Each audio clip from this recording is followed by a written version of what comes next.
a WikiVidi Documentaries production. Don't forget to like and subscribe. Enjoy. September 11th attacks.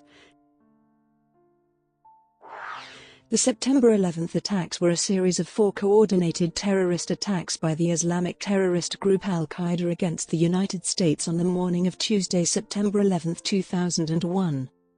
The attacks killed 2,996 people, injured over 6,000 others, and caused at least $10 billion in infrastructure and property damage.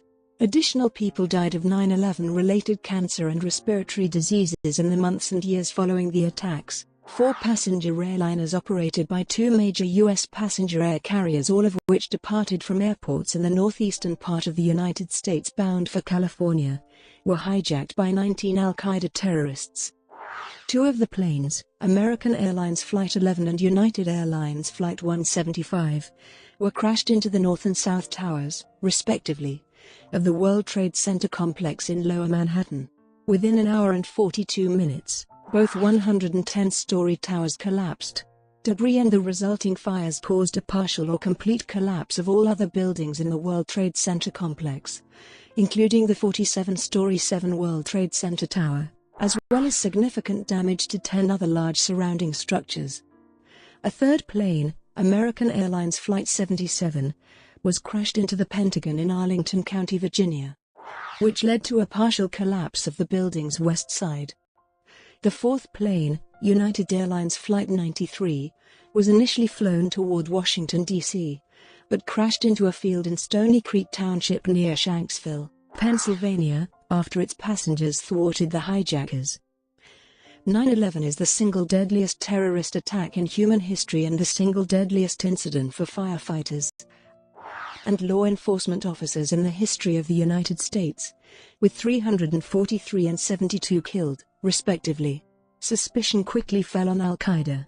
The United States responded by launching the War on Terror and invaded Afghanistan to depose the Taliban, which had failed to comply with U.S. demands to extradite Osama bin Laden and expel al-Qaeda from Afghanistan. Many countries strengthened their anti-terrorism legislation and expanded the powers of law enforcement and intelligence agencies to prevent terrorist attacks.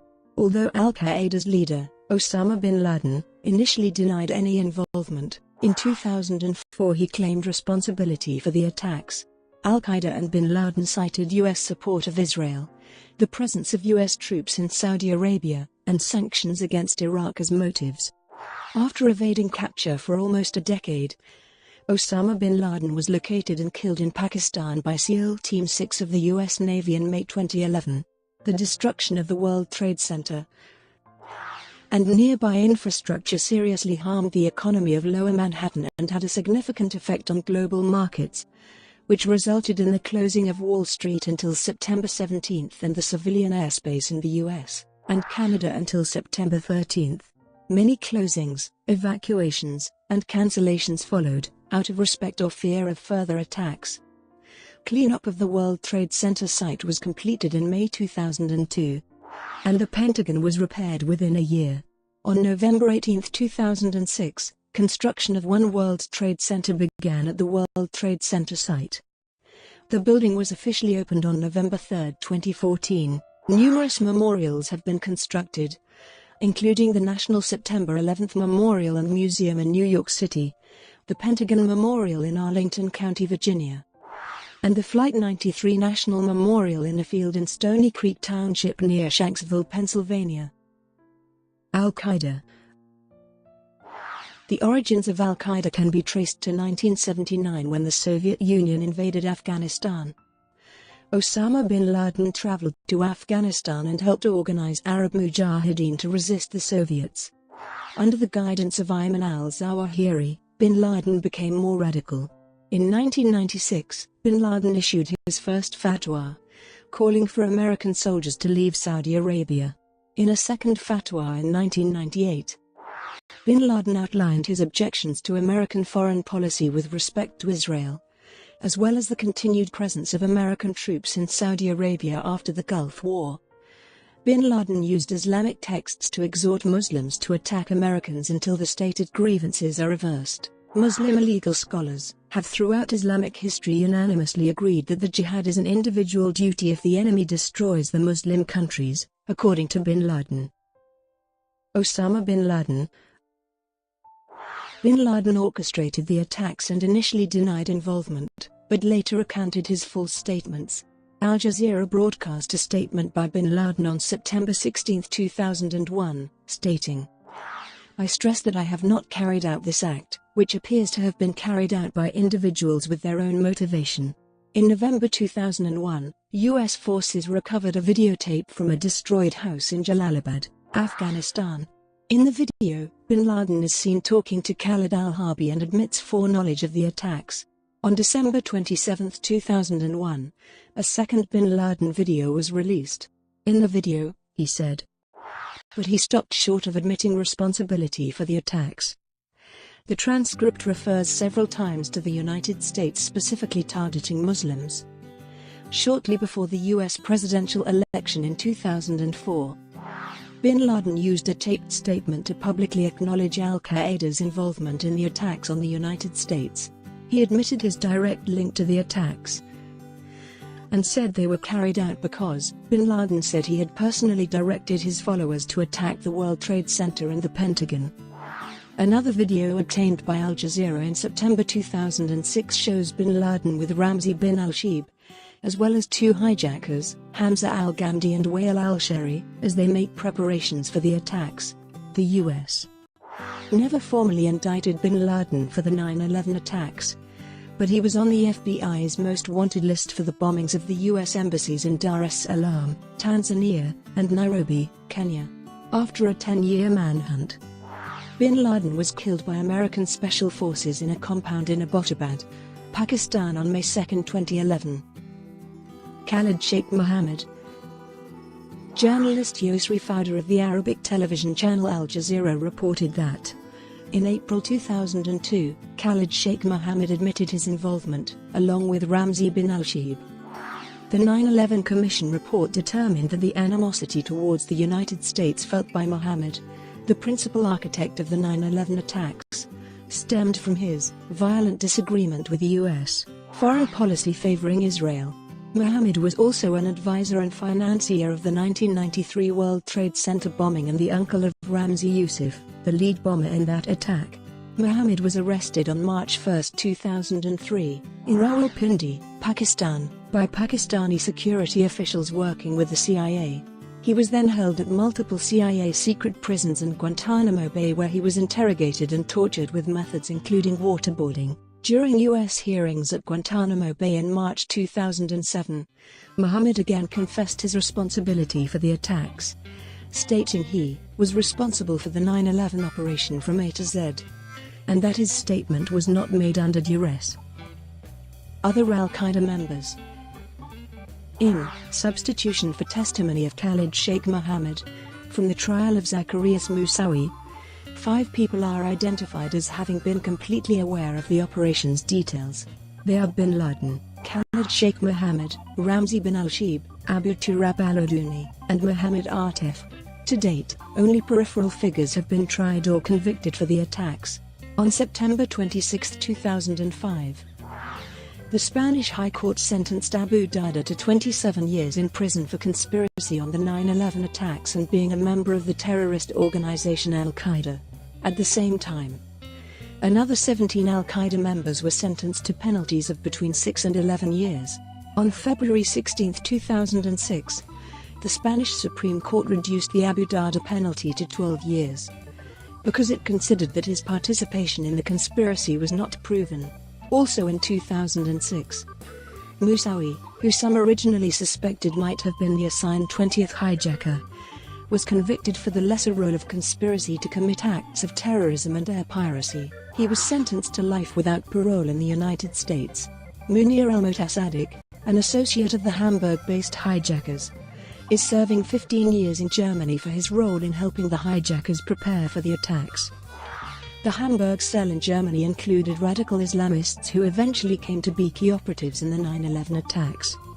Mohammed Atta, Marwan al-Shehi, Ziad Jarrah, Ramzi bin al-Sheikh, and Said Bahaji were all members of al-Qaeda's Hamburg cell. Motives. Osama bin Laden's declaration of a holy war against the United States, and a 1998 fatwa signed by bin Laden and others, calling for the killing of Americans, are seen by investigators as evidence of his motivation. In bin Laden's November 2002 letter to America, he explicitly stated that al-Qaeda's motives for their attacks include: after the attacks, bin Laden and al-Zawahiri released additional videotapes and audio recordings, some of which repeated those reasons for the attacks. Two particularly important publications were bin Laden's 2002 letter to America and a 2004 videotape by bin Laden.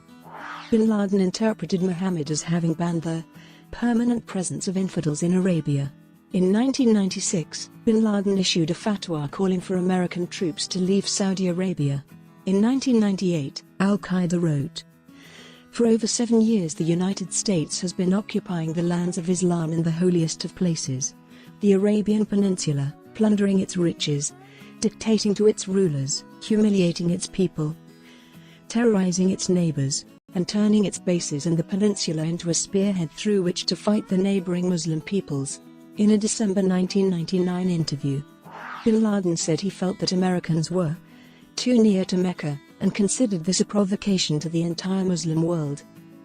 One analysis of suicide terrorism suggested that without U.S. troops in Saudi Arabia, al-Qaeda likely would not have been able to get people to commit to suicide missions. In the 1998 fatwa, al-Qaeda identified the Iraq sanctions as a reason to kill Americans, condemning the protracted blockade, among other actions that constitute a declaration of war against Allah, His Messenger, and Muslims. The fatwa declared that the ruling to kill the Americans and their allies, civilians and military, is an individual duty for every Muslim who can do it in any country in which it is possible to do it, in order to liberate the Al-Aqsa Mosque and the Holy Mosque of Mecca from their grip, and in order for the Americans' armies to move out of all the lands of Islam, defeated and unable to threaten any Muslim. In 2004, bin Laden claimed that the idea of destroying the towers had first occurred to him in 1982, when he witnessed Israel's bombardment of high-rise apartment buildings during the 1982 Lebanon War. Some analysts, including Mir Shimar and Walt, also claimed that U.S. support of Israel was one motive for the attacks. In 2004 and 2010, bin Laden again connected the September 11 attacks with U.S. support of Israel, although most of the letter expressed bin Laden's disdain for President Bush and bin Laden's hope to destroy and bankrupt the U.S. Other motives have been suggested in addition to those stated by bin Laden and al-Qaeda, including Western support of Islamic and non-Islamic authoritarian regimes in Saudi Arabia, Iran, Egypt, Iraq, Pakistan and Northern Africa, and the presence of Western troops in some of these countries. Some authors suggested the humiliation that resulted from the Islamic world falling behind the Western world. This discrepancy was rendered especially visible by the globalization trend and a desire to provoke the U.S. into a broader war against the Islamic world in the hope of motivating more allies to support al-Qaeda. Similarly, others have argued that 9/11 was a strategic move with the objective of provoking America into a war that would incite a pan-Islamic revolution. Planning. The idea for the attacks came from Khalid's Sheikh Mohammed, who first presented it to Osama bin Laden in 1996. At that time, bin Laden and al-Qaeda were in a period of transition, having just relocated back to Afghanistan from Sudan. The 1998 African embassy bombings and bin Laden's 1998 fatwa marked a turning point, as bin Laden became intent on attacking the United States. In late 1998, or early 1999, bin Laden gave approval for Mohammed to go forward with organizing the plot. A series of meetings occurred in early 1999, involving Mohammed, bin Laden, and his deputy Mohammed Atef. Atef provided operational support for the plot, including target selections and helping arrange travel for the hijackers. Bin Laden overruled Mohammed, rejecting some potential targets such as the U.S. Bank Tower in Los Angeles, because there was not enough time to prepare for such an operation. Bin Laden provided leadership and financial support for the plot, and was involved in selecting participants. Bin Laden initially selected Nawaf al-Hazmi and Khalid al-Midhar, both experienced jihadists who had fought in Bosnia. Hazmi and Midhar arrived in the United States in mid-January 2000. In spring 2000, Hazmi and Midhar took flying lessons in San Diego, California, but both spoke little English, performed poorly with flying lessons, and eventually served as secondary or muscle hijackers. In late 1999, a group of men from Hamburg, Germany arrived in Afghanistan. The group included Mohammed Atta, Marwan al-Shayhi, Ziad Jarrah, and Ramzi bin al-Shibh. Bin Laden selected these men because they were educated, could speak English, and had experience living in the West. New recruits were routinely screened for special skills, and al-Qaeda leaders consequently discovered that Hani Hanjour already had a commercial pilot's license. Mohammed later said that he helped the hijackers blend in by teaching them how to order food in restaurants and dress in Western clothing. Hanjour arrived in San Diego on December 8, 2000, joining Hazmi. They soon left for Arizona, where Hanjour took refresher training. Marwan al-Shayhi arrived at the end of May 2000, while Atta arrived on June 3, 2000, and Jarrah arrived on June 27, 2000. Bin al-Shibh applied several times for a visa to the United States, but as a Yemeni, he was rejected out of concerns he would overstay his visa and remain as an illegal immigrant. Bin al-Shibh stayed in Hamburg, providing coordination between Atta and Mohammed. The three Hamburg cell members all took pilot training in South Florida. In spring of 2001, the secondary hijackers began arriving in the United States. In July 2001, Atta met with Bin al-Shibh in Spain, where they coordinated details of the plot, including final target selection. Bin al-Shibh also passed along Bin Laden's wish for the attacks to be carried out as soon as possible. Some of the hijackers received passports from corrupt Saudi officials who were family members, or used fraudulent passports to gain entry. Prior intelligence. In late 1999, al-Qaeda associate Walid bin Attash contacted Midhar, telling him to meet him in Kuala Lumpur, Malaysia. Hazmi and Abu Barah al-Yemeni would also be in attendance. The NSA intercepted a telephone call mentioning the meeting, Midhar, and the name, Nawaf. While the agency feared that something nefarious might be afoot, it took no further action.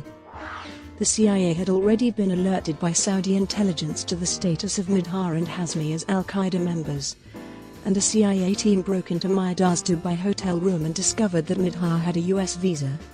While Alex Station alerted intelligence agencies worldwide about this fact, it did not share this information with the FBI. The Malaysian Special Branch observed the January 5, 2000, meeting of the two al-Qaeda members, and informed the CIA that Midhar, Hazmi, and Khalid were flying to Bangkok, but the CIA never notified other agencies of this, nor did it ask the State Department to put Midhar on its watch list. An FBI liaison to Alex Station asked permission to inform the FBI of the meeting, but was told that this is not a matter for the FBI. By late June, senior counterterrorism official Richard Clarke and CIA Director George Tenet were convinced that a major series of attacks was about to come. Although the CIA believed that the attacks would likely occur in Saudi Arabia or Israel. In early July, Clarke put domestic agencies on full alert, telling them that something really spectacular is going to happen here soon. He asked the FBI and the State Department to alert the embassies and police departments, and the Defense Department to go to Threat Condition Delta. Clarke would later write that, somewhere in CIA there was information that two known al-Qaeda terrorists had come into the United States. In the FBI there was information that strange things had been going on at flight schools in the United States. They had specific information about individual terrorists. None of that information got to me or the White House. On July 13, Tom Wilshire, a CIA agent assigned to the FBI's International Terrorism Division, emailed his superiors at the CIA's Counterterrorism Center, requesting permission to inform the FBI that Hazmi was in the country and that Midhar had a US visa. The CIA never responded. The same day in July, Margaret Gillespie, an FBI analyst working in the CTC, was told to review material about the Malaysia meeting. She was not told of the participants' presence in the U.S. The CIA gave Gillespie surveillance photos of Midha and Hazmi from the meeting to show to FBI counterterrorism, but did not tell her their significance. The Intelink database informed her not to share intelligence material on the meeting to criminal investigators. When shown the photos, the FBI were refused more details on their significance, and also did not receive Midha's date of birth or passport number. In late August 2001, Gillespie told the INS, the State Department, the Customs Service, and the FBI to put Hazmi and Midha on their watch lists, but the FBI was prohibited from using criminal agents in the search for the duo, which hindered their efforts. Also in July, a Phoenix-based FBI agent sent a message to FBI headquarters, Alex Station, and to FBI agents in New York, alerting them to the possibility of a coordinated effort by Osama bin Laden to send students to the United States to attend civil aviation universities and colleges. The agent, Kenneth Williams, suggested the need to interview all flight school managers and identify all Arab students seeking flight training. In July, Jordan alerted the U.S. that al-Qaeda was planning an attack on the U.S. Months later, Jordan notified the U.S. that the attack's codename was the Big Wedding, and that it involved airplanes. On August 6, the CIA's presidential daily brief, designated for the president only, was entitled, Bin Laden Determined to Strike in U.S. The memo noted that the FBI information indicates patterns of suspicious activity in this country consistent with preparations for hijackings or other types of attacks. In mid-August, one Minnesota flight school alerted the FBI to Zacharias Moussaoui, who had asked suspicious questions. The FBI found that he was a radical who had traveled to Pakistan, and the INS arrested him for overstaying his French visa. Their request to search his laptop was denied by FBI headquarters due to the lack of probable cause. The failures in intelligence sharing were attributed to 1995 Justice Department policies limiting intelligence sharing, combined with CIA and NSA reluctance in revealing sensitive sources and methods, such as tapped phones. Testifying before the 9/11 Commission in April 2004, then Attorney General John Ashcroft recalled that the single greatest structural cause for the September 11 problem was the wall that segregated or separated criminal investigators and intelligence agents. Clark also wrote that there were failures in the organizations, failures to get information to the right place at the right time. Brought to you by WikiVidi Documentaries. Would you like to know more?